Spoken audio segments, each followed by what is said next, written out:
উত্তর ত্রিপুরা জেলার ধর্মনগরের গৃহবধূ কাজলী দেব হত্যাকাণ্ডের দোষীদের কঠোর শাস্তির দাবিতে বৃহস্পতিবার মিছিল সহ পুলিশ সুপারের নিকট ডেপুটেশন দিলেন নয়াপাড়া এলাকার স্থানীয় জনগণ।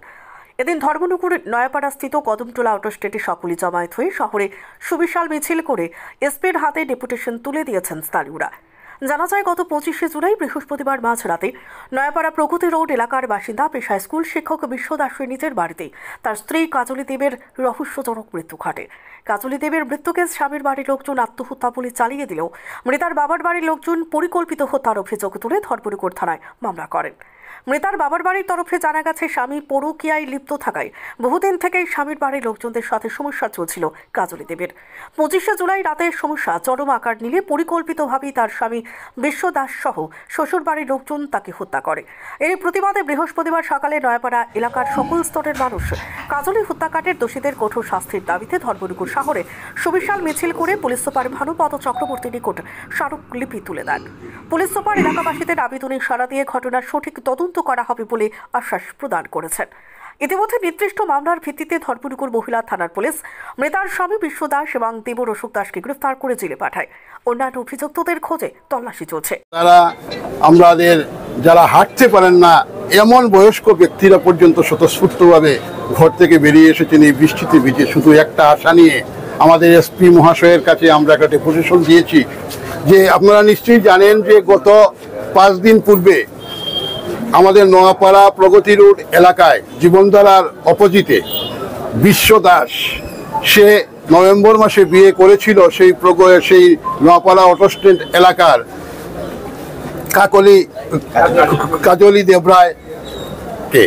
কিন্তু এই 9 মাস অতিক্রান্ত হতেই দেখা যায় কাজলী দেবরায় নিজের স্বামীর বাড়িতে মৃত্যুবরণ করেছে। এখন সেই মৃত্যুর রহস্যটা কি? যেভাবে মৃত্যুর সমস্ত পরিস্থিতি দেখা যাচ্ছে যে এটা একটা হত্যাকাণ্ড। তাই আমরা হত্যাকাণ্ড না কি ঘটনা সঠিক তদন্ত করে দোষী যারা তাদেরকে কঠোর শাস্তির দাবিতে আজকে আমরা মাননীয় এসপি মহোদয়ের কাছে আমরা ডেপুটেশন প্রদান করেছি, যাতে এই ঘটনার সঠিক তদন্ত হয় এবং সঠিক তদন্ত সাপেক্ষে যে যদি দোষী কেউ হয় সেই দোষী ব্যক্তিকে কঠোরভাবে কঠোর সাজা দেওয়া হয়, একটা দৃষ্টান্ত হয়ে থাকে। একবিংশ শতাব্দীতে দাঁড়িয়ে আমাদের মায়েরা বোনেরা যদি এভাবে অসুরক্ষিত থাকে, যদি আমাদের ঘরের বোন, আমাদের ঘরের মেয়ে কারো ঘরে বধূ হয়ে যায়, সেই ঘরে গিয়ে লাঞ্ছনা, বঞ্চনা, অত্যাচার, এমনকি মৃত্যু পর্যন্ত বরণ করতে হয়, তাহলে এই ধরনের সমাজ কিভাবে চলবে সেটা আমরা এসপি মহোদয়ের কাছে তুলেছি এবং আরও অন্যান্য বিভিন্ন বিষয়ে আলোচনা হয়েছে। এসপি মহোদয় আমাদের আশ্বাস দিয়েছেন যে তিনি সঠিকভাবে তদন্ত করবেন।